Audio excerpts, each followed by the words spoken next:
انا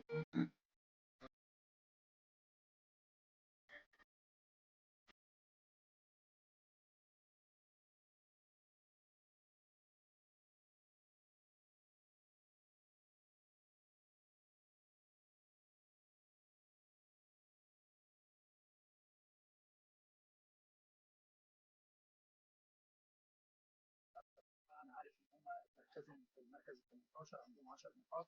فالفرق اللي زي ديت هي اصعب حاجه انك تيجي تلعب فريق وترتيبه تحت. احنا كلاعيبه عندنا بتبقى واخده ان انت هتكسب، فبتبقى متكله ومتعاليه شويه، وده الماتشات دي هي اللي بتعطل الفرق كلها.